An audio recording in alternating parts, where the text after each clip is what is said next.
السلام علیکم معزز سامعین، welcome to my channel voice of Mona. ہماری آج کی اسٹوری کا نام ہے ویٹریس۔ فریحہ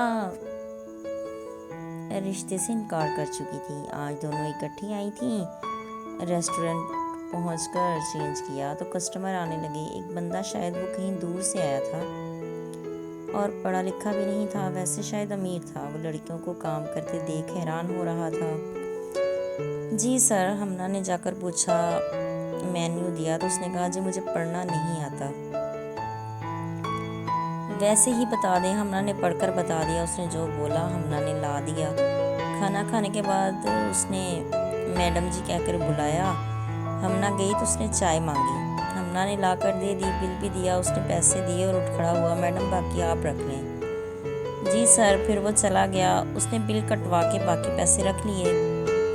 فریحہ نے کہا مجھے تو آج کوئی کسٹمر نہیں ملا، جانے دے،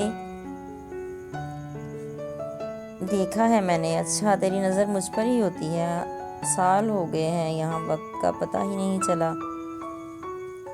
اتنے میں مینیجر آ گیا۔ پھر باتیں کر رہی ہو، دیکھتی نہیں تم، تھکتی نہیں تم باتیں کر کر کے؟ ابھی آئی ہوں سر۔ اچھا، ہمنا وہ تم نے پلاٹ کا بولا تھا،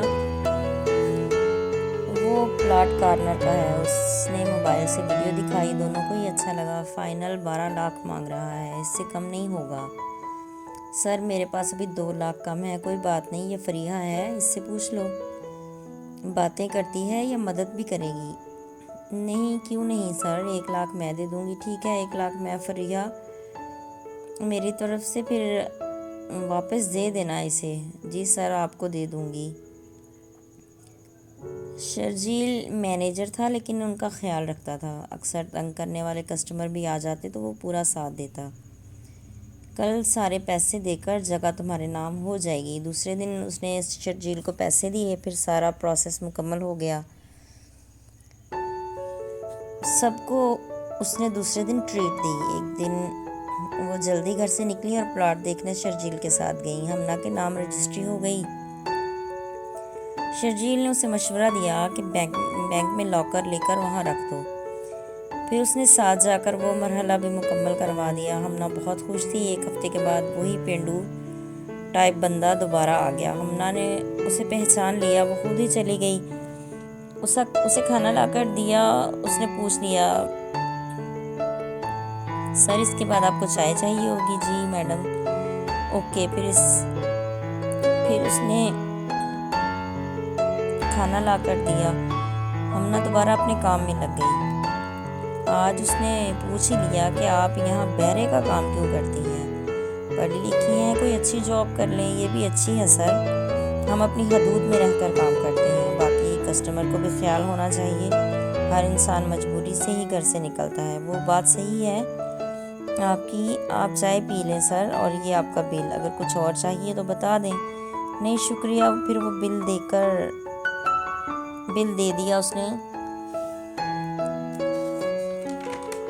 باقی آپ رکھ لیں۔ شکریہ سر۔ پھر وہ دوسرے کسٹمرز میں لگ گئی، لیکن آج وہ وہیں بیٹھا تھا۔ ہمنا نے اگنور کر دیا۔ اس نے شرجیل کو بتایا۔ اس نے بولا کوئی نہیں، آج میں گھر چھوڑ دوں گا تم دونوں کو۔ وہ خوش ہو گئی۔ پھر واپسی پر شرجیل کی کار میں آئی۔ گھر پہنچی تو حسب معمول ماں نے کھانے کا پوچھا، جی اور کیا لے آئیے، بھوک لگی ہے۔ ابھی وہ کھانا کھا ہی رہی تھی کہ خالہ آ گئی۔ وہ اب شادی کا بول رہی تھیں، کیوں دماغ خراب کر رہی ہیں خالہ، کام تو وہ کرتا نہیں، احسن کام کرنے لگا ہے۔ اچھا، مجھے پتا ہے وہ کسی کی دکان پر کھڑا ہے۔ ہاں تو اور کیا، اپنا کام کر لے گا۔ نہیں، پہلے اس کو کام کروائیں، کچھ بھی کام کروا دیں۔ دکان والا جب مرضی اس کو نکال باہر کرے گا۔ کیوں نکال دے گا، خالو کی دکان نہیں ہے اور نہ ہی ہمارے ابا کی۔ ہمنا اپنا کام کہاں سے کرے گا تو شادی کہاں سے کرے گا؟ جس پیسے سے شادی کرنی ہے اسی سے اسے کام کروا دیں، پھر شادی کر لیں۔ ابھی میرے پاس بھی کچھ نہیں ہے، ابا جو پیسے لاتے ہیں مشکل سے گھر چلتا ہے، اور آپ کو پتہ ہے اس بات کا، اس لیے پریشان نہیں کریں تو بہتر ہے۔ ماں بھی چاہتی تھی شادی ہو جائے، یہ بات ہمنا کو پتہ تھی، اس لیے اس نے بات ہی ٹوک کی تھی۔ خالو اٹھے، ہمنا میں کروں گا